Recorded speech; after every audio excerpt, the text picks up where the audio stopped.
Tonight, the Democrats are moving the goalposts again, demanding virtually all of the president's financial records. Now, how's that going to get them any closer to collusion? What do they think? That his financial statements somehow are going to prove collusion when Mueller was not able to do it? For goodness sakes, this is getting embarrassing for our country. The president now saying, forget it. You know what? In fact, he's suing them. And his legal team says they're not going to provide the documents because it is, quote, harassment. It is. I spent my Easter weekend reading every single page of that Mueller report. And I can tell you the Russians never got close to President Trump and never got close to his campaign. They tried. They definitely tried. And according to the report, in some cases, for legitimate reasons. Legitimate in that the Russians had no, and I mean zero, connections to Trump and his infrastructure.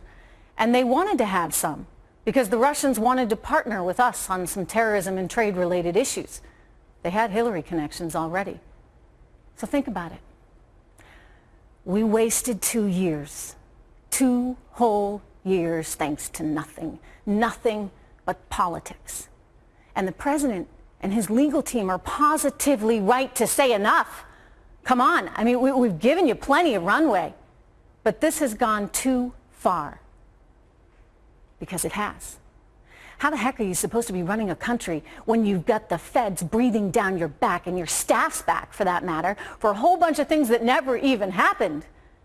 These networks like CNN and MSNBC and others that covered the collusion issue as though it was somehow true and fact that the president had colluded with the Russians should be absolutely ashamed of themselves. And I guarantee you, none of those hosts over there or commentators are bothering to actually read every page in this report, and they should be ashamed because they, like the Democratic Party, were never interested in the truth.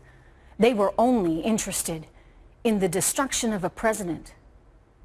They saw that as their mission. I will promise you this.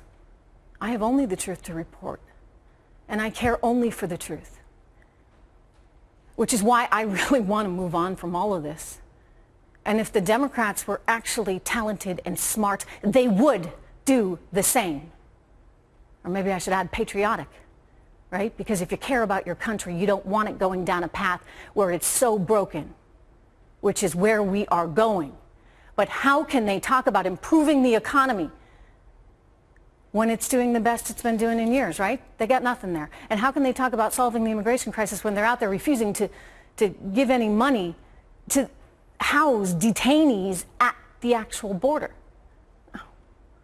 The country is increasingly getting more broken, but it is not because of the president. It is because the Democratic Party and the media all hate him, detest him in a way that is not actually normal. So get over it, guys, okay? We got some work to do. Joining me right now, former senior advisor to the Trump 2016 campaign and former Georgia Congressman Jack Kingston. Good to have you here, Congressman. You know, look, I'm sure in some ways you're breathing a sigh of relief. Good, it's over. But you know what? It's not over. That's the problem here. It's not over. There's no collusion. There was no obstruction of justice. And yet now they're moving on to, oh, we need his finances. When is this going to end? Well, Trish, you have said so much in your opening monologue that there's so many things to react to, but you're absolutely right. This is not in the interest of the country. The Democrat Party is going off the deep end in the name of partisanship, in the name of power, and they're doing it at the cost of America. You know, unfortunately for them, they're not able to touch Donald Trump. And think about this, 2,800 subpoenas and 100 subpoenas just on President Trump and his businesses and so forth, all in this investigation. 500 witnesses that they interviewed under Mueller for collusion, no obstruction, and now, as you're saying, they're going to go after his tax returns. And I am so glad that Donald Trump is a fighter and he's pushing back, because it's not just about him. It is absolutely about America, and it's about the office of the presidency. What are we supposed to do? Only elect community organizers who have never done anything in business? And people don't realize they want 10 years worth of his business transactions. I mean, you know, there's no end to it. No, I know. You mentioned something important there. What are we supposed to do? Elect community organizers? Because I kind of like the idea that our founding fathers had, which is that, you establish a certain amount of success and a certain amount of security, and then you go into politics, and it's kind of a give back, right? It's something you can do for the country, as opposed to people who are career politicians. And forgive me, I know you're a congressman, and I don't know which way you came to being a congressman, but I don't like the idea of someone who does nothing but politics in their life and then tries to make a ton of money after the fact, right? I mean, well, let me tell you, Barack Obama's charging plenty for his speaking fees these days.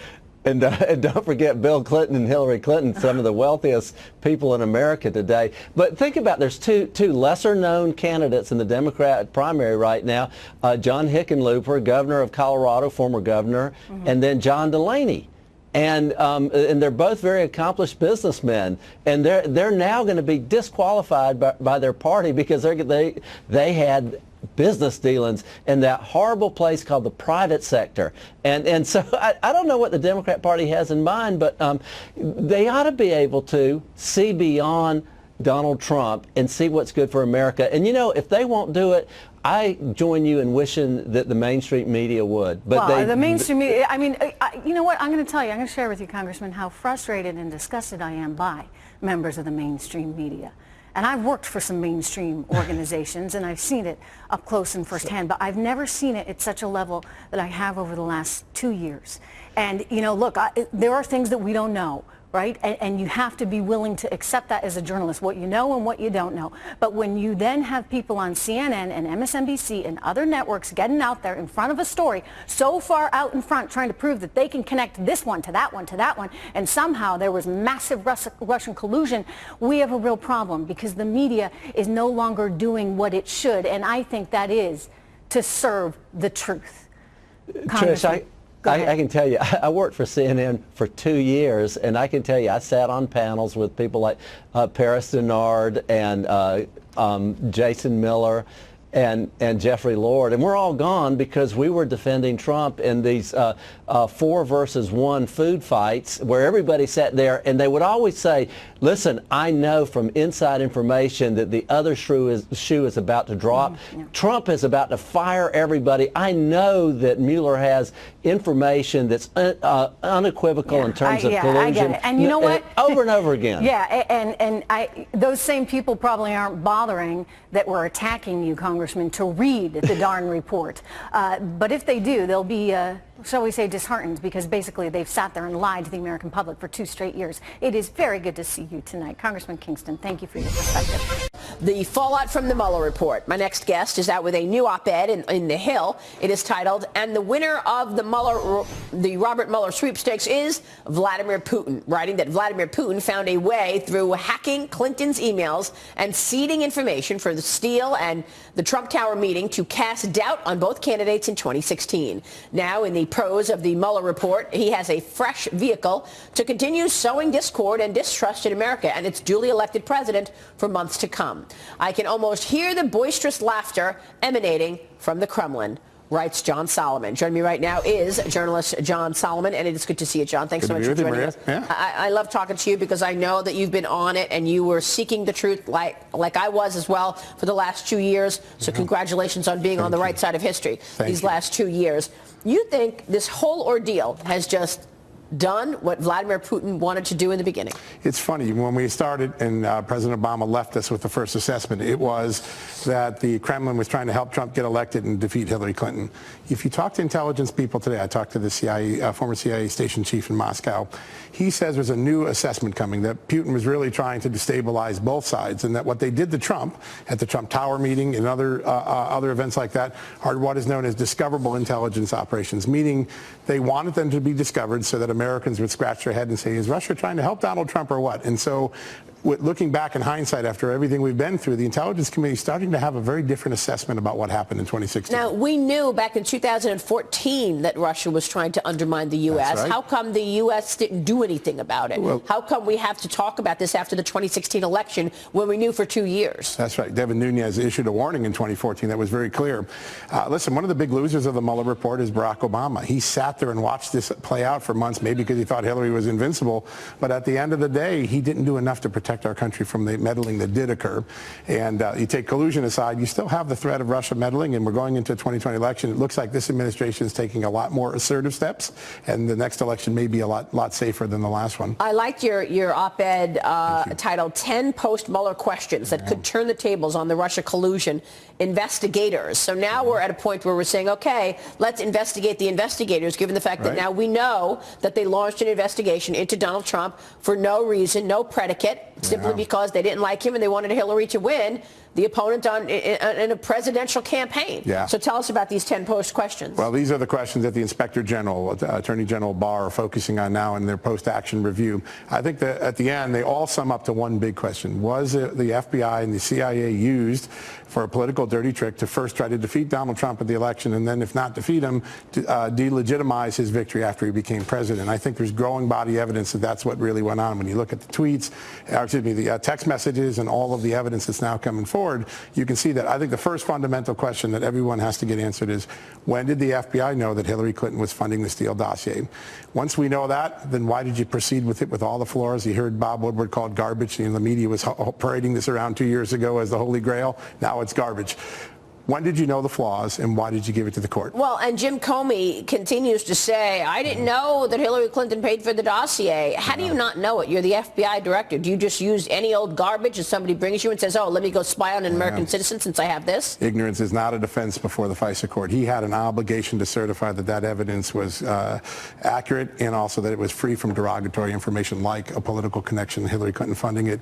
His ignorance defense is not going to hold up in the court of public opinion or law. You know, it was such an incredible strategy that the left had to take down Donald Trump. It wasn't just, you know, this Steele dossier, but they put informants in there, had informants meet with Donald Trump Jr. and others to try to get them talking about policy, so then later they could say, oh, you're talking about policy. Then you had the media strategy. Mark Meadows broke some news on my show last week on Sunday by saying this media strategy that's about to come out. What do you know about this? Whereas they planted stories in the media, Yahoo Finance picked it up, Mother Jones picked it up, and then those stories were printed and published, and then they used those same stories as evidence, quote unquote, for the FISA court to get the warrant to spy on Carter Page. We've seen this. We've seen text messages that we're talking about a leak strategy. It looks like they planted stories in the media so they could use it as evidence in the FISA court to bulk up a dossier that they clearly knew was insufficient and weak. And so if that went on, and that's one of the questions the IG is looking at, it's one of the questions of the top 10 I mentioned, there could be some serious repercussions.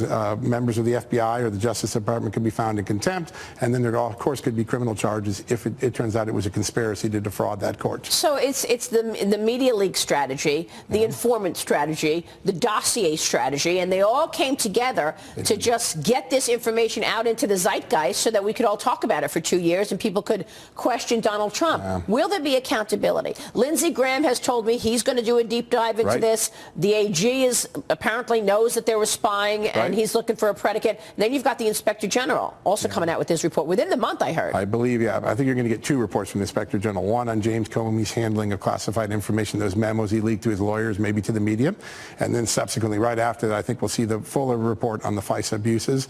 I think that will be the roadmap for whether we have prosecutions, discipline, or a contempt finding before the FISA court. When all this gets into the public, I think the FISA court may step in for the first time and say, hey, we want to know what you did to us. They've been remarkably silent, but I don't think they can stay silent much longer. Well, the FISA judges have to feel like they were put on. I mean, they were totally, hoodwinked. Yeah, you have to think that way, just looking at how carefully those words were chosen to avoid disclosing the things that were there. It was a very intentional document to avoid the truth. With all of this glaring truth that, we saw a long time ago, but now the public is actually seeing it. Can the Democrats keep up this charade by saying, oh, yeah, we want to impeach, and oh, yeah, obstruction of justice and all this stuff? Can they ignore completely the investigation of investigating the investigators? Well, they may try for a while because they have a lot to hide. They and the complicitous news media that they worked with in those leaks and in the stories that built the narrative. At the end of the day, the power of the Attorney General, the power of the Inspector General, the power of FISA court is going to force everybody to stand up and take note of what's happening. You can't sweep that under the rug anymore. They have such enormous reach when they make a conclusion or they release stuff. I don't think the dam is going to hold much longer. I think they're going to have to look back and say, this wasn't a very good investigation and we wrote a really bad storyline. It may take some time, but I think they'll he'll get there. Which is why Donald Trump needs to stay away from the Attorney General and not make it look in any way, shape, or form that he's not independent, because he's shown some real independence here. He clearly has. And listen, all Donald Trump wanted, and what he complained to me in the interview last year, was he wanted an Attorney General that was an adult running the department. He has that now. He won't have to worry about what's going on So anymore. you think we'll see accountability here? You think we're going to see do. prosecutions? I think there's a strong possibility. It really comes down to the evidence and the testimony they get, but there's a strong possibility for prosecution of at least a couple of people. And what about people like John Brennan, who's going around with his former CIA director title and saying Donald Trump was treasonous? I mean, is there any accountability for that? Or Adam Schiff, who just this weekend, he's still holding on, clinging to this collusion. It's remarkable. It is. Well, people will go back and look at the Schiff sound bites, and they will not be held up in the course of history. He'll have been wrong on many of the things he said. I think John Brennan may be the most interesting character that we don't know enough about yet. I think the CIA may have played a role in seeding this investigation, setting a breadcrumb trail for the FBI. If that's the case, that's the CIA intervening in domestic politics. He could have a lot to answer for. It's one of the things I know Lindsey Graham is looking at, and I think Bill Barr will look at it as well. And that's why I think that the left is digging in. They have nowhere to go. They've banked on this story, thinking that the American people were going to be stupid and not understand what took place for so long. There's nowhere to go other than to keep up the lie. Yeah, I think you have to just, they'll do that for a while, but at some point the doors will come off the house and everyone's going to storm in and we're going to get the final truth that we deserve. You expect the Inspector General report in the next couple of weeks? I think probably May is what I'm hearing. Mid to late May is the likely time frame, but you could see a Comey report before then. A Comey report before that. And do you think there will be an additional investigation into the Hillary Clinton email mess and the way she was handled by the FBI as well? There could be some things going on that we don't see. I hear some rumblings in Little Rock that the Little Rock FBI is doing some stuff there. We still don't know what John Huber ever did. I've always thought he was a head fake because I haven't seen much evidence. But I get some rumblings that they're looking at a few things. There's also some litigation, civil litigation, working its way through different courts that might bring some accountability to those issues as well. All right, we will leave it there. John, it's great to have your insight.